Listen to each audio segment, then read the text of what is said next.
Chapter 5 اوپر والا، خدا کی عرفیت یعنی نک نیم۔ کھلے بے کراں اور چمکتے نقطوں سے بھرے آسمان نے ہمیشہ انسان کو متحیر کیے رکھا ہے۔ آسمان ایک ایسا زبردستی کا منظر تھا جس سے انسان بچ نہیں سکتا تھا۔ وہ جہاں جاتا ایک گنبد نما آسمان اس کے سر پر موجود ہوتا جس پر ستارے جڑ دیے گئے تھے۔ کبھی وہ سوچتے یہ کس سیال مادے کا بنا ہے جس پر ستارے کشتیوں کی طرح تیرتے پھرتے ہیں۔ انہی آسمانی سمندروں سے دیوتا گناہگار دنیا کو سیلاب سے تباہ کر دیا کرتے۔ کبھی وہ آسمان کو ٹھوس مادے کی بنی محراب دار چھت سمجھتے اور انہیں اس کے ٹوٹ جانے کا خدشہ ہوا کرتا۔ قدیم ترین کندہ انگریوڈ پتھروں سے پتہ چلا ہے کہ قبل از تاریخ کا انسان اپنی نگاہیں آسمان کی طرف لگائے رکھتا تھا۔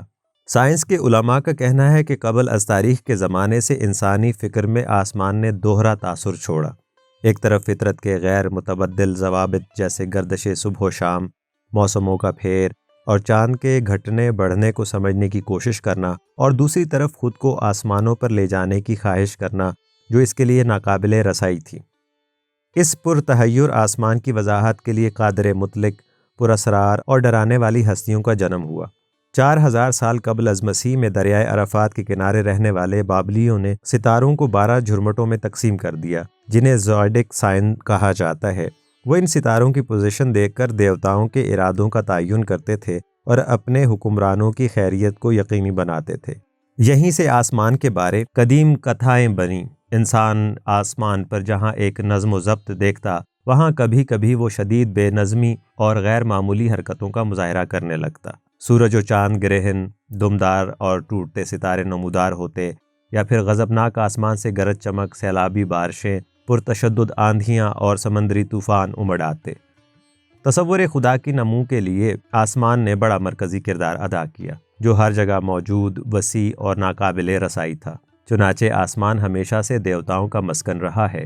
آسمان کے بارے میں جس طرح کے بھی فرضی قصے رپورٹ ہوتے، لوگ انہیں آسانی سے قبول کر لیا کرتے تھے۔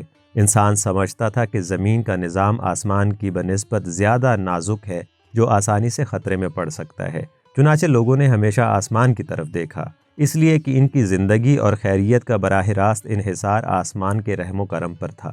موسموں کی باقاعدگی میں کوئی خرابی انسانوں کی ناکامیوں پر خدا کے غصے کا اظہار تھا۔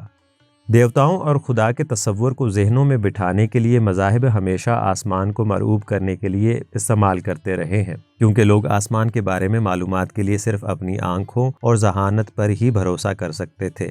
آسمان کو سادہ آنکھوں سے دیکھ کر ہی انہوں نے اس کے بارے میں ایسا علم بنا لیا کہ اسے حرف آخر سمجھنے لگے۔ مزید اسراریت اور گہرائی پیدا کرنے کے لیے 7 آسمانوں کا نظریہ گڑھا گیا۔ سب سے اوپر خدا براجمان تھا جہاں بیٹھنے کے لیے اسے کرسی مہیا کر دی گئی۔ قدیم مذاہب میں آسمان کے بارے بے شمار قصے کہانیاں ایک طرف، خود جدید مذاہب سے پتہ چلتا ہے کہ آسمان کی اسراریت کے بارے وہم اور تجسس انسان کی نفسیات کا کس حد تک حصہ بن چکے تھے۔ بائبل کے مطابق یعقوب حران جاتے ہوئے ایک جگہ رات بسر کرنے کے لیے ٹھہر گئے۔ وہ ایک پتھر پر سر رکھ کر سو جاتے ہیں۔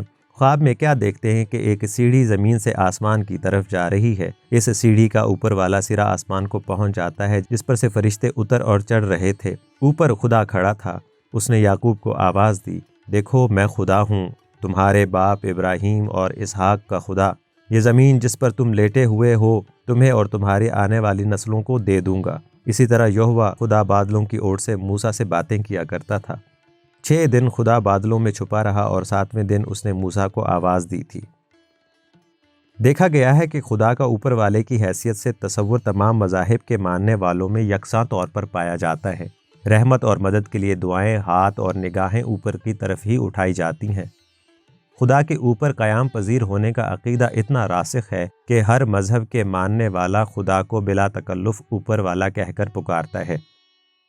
آئیے اس عقیدے کے مضمرات کا جائزہ لیں کہ کس طرح خدا کو مذکورہ عرفیت نہ صرف تصور خدا کو محدود اور ناقص بنا دیتی ہے، بلکہ اس سے دنیا و کائنات کی حیت کے بارے میں لا علمی کا اظہار بھی ہوتا ہے، اور واضح ہو جاتا ہے کہ خدا کے تصور کو آج ہم علم، حکمت اور منطق سے کتنا ہی لامحدود کرنے کی کوشش کریں، انسان کے ذہن میں لاشعوری طور پر اس کی حیثیت ایک شخصیت کی ہی رہتی ہے جو اس دنیا سے اوپر آسمان پر باقاعدہ کرسی پر براجمان ہے۔